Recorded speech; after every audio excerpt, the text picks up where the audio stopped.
Welcome to TOOP TV's newest segment, Fireside Chat. The original Fireside Chat was a regular radio show used by presidents to inform the public of the latest issues. It originated in 1933 and ran until 1944. But now the Fireside Chat is back and we're using it to tell you about the latest real estate issues. It's uninterrupted interviews with the experts in the know. So sit back, relax and enjoy Fireside Chat. Right, well today we have the Deputy Premier here today, Mr Kevin Foley, and we want to have a little fireside chat. Welcome, Deputy Premier. Thank you, Anthony. Happy to be here. Now, sorry, a bit of a faux pas there. I was just trying to work out how is it all heading? Do you think you'll end up a lot of paper talk about? How's what heading? You know, being the Premier. I have no desire to be the Premier of this state, Anthony. I've told you that before. I'm very happy being number 2 and being the Treasurer and bringing down state budgets.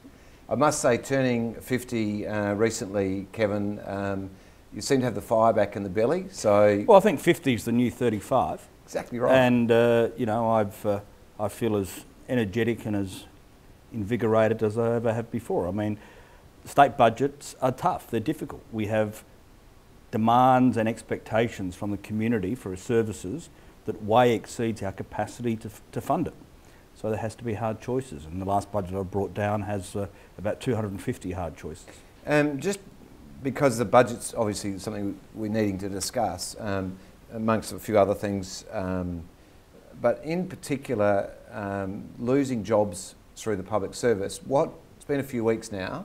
What sort of feedback, how's it been going? Have you had a big pushback? Has it reversed any of those budget decisions? Well, no, we haven't, but you know, clearly public sector workers you know, would not be fond of some of the decisions we've taken, but they've been necessary. As you and as a business owner and people in the private sector have to do, you have to adjust your spending to equal your income. And governments are no different than businesses. If we run at a loss, that is, if we borrow to fund our spending on wages, at some point you're going to get hopelessly in debt.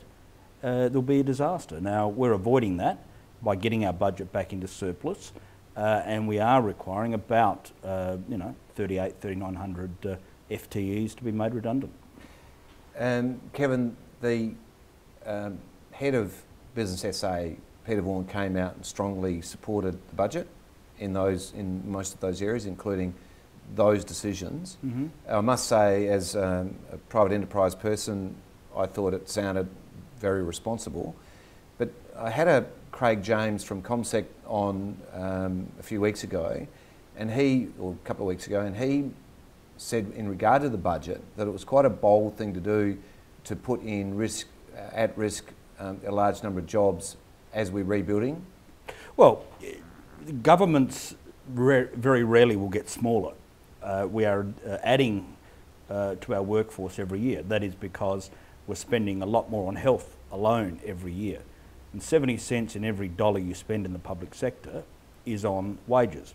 So in a sense, what we're doing is we're restructuring our workforce to change a degree of focus that we have at present, largely administrative, and freeing up those resources to put into frontline services. Now, you know, what we're also doing is that for those public servants who don't have, that are 9 to 5 clerical workers, who are not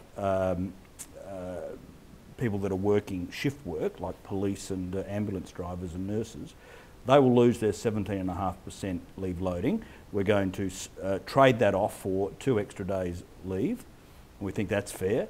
And we're also a very generous long service leave that the public service get after 15 years. And I was staggered when I realised this, Anthony. I should have realised it earlier in government. But after 15 years of service, you get 15 working days or 3 weeks leave per year for every year of service after 15, which means a public servant having worked a further 15, so a 30-year career, will get effectively 10 or 11 months of paid leave. They can take at any time and probably retire almost a year earlier. Now, they're not conditions that are consistent with other governments, and they're not consistent with the public sector, and ultimately I'm responsible for taxpayers' money. So I make no apology for these decisions. We have to ensure the workforce in the public sector is flexible and better mirrors that of the private sector. We're also reducing by 20% the number of senior management we have in our senior executive service. We're taking out 20% of those, that layer of administration, senior administration, to give us a flatter, more efficient structure.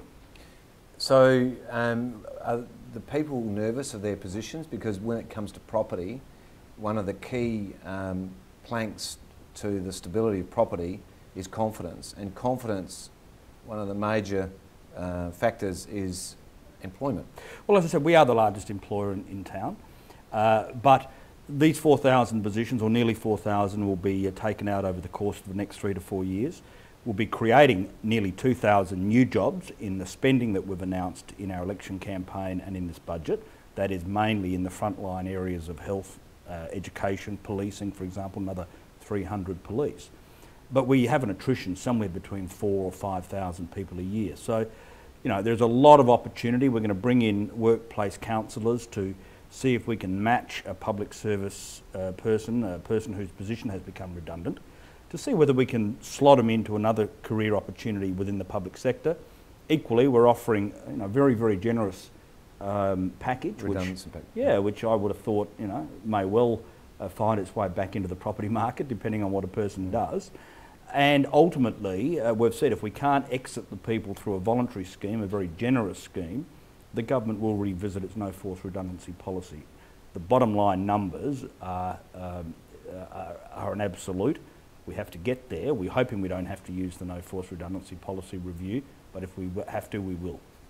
So in terms of the state, AAA rating still, yep, and that's looking all put to bed? And well, Standard & Poor's have reaffirmed our AAA, and I'm confident Moody's will do the same. We've already had one conversation with them. I'm having some meetings with them later, I think it's early next week.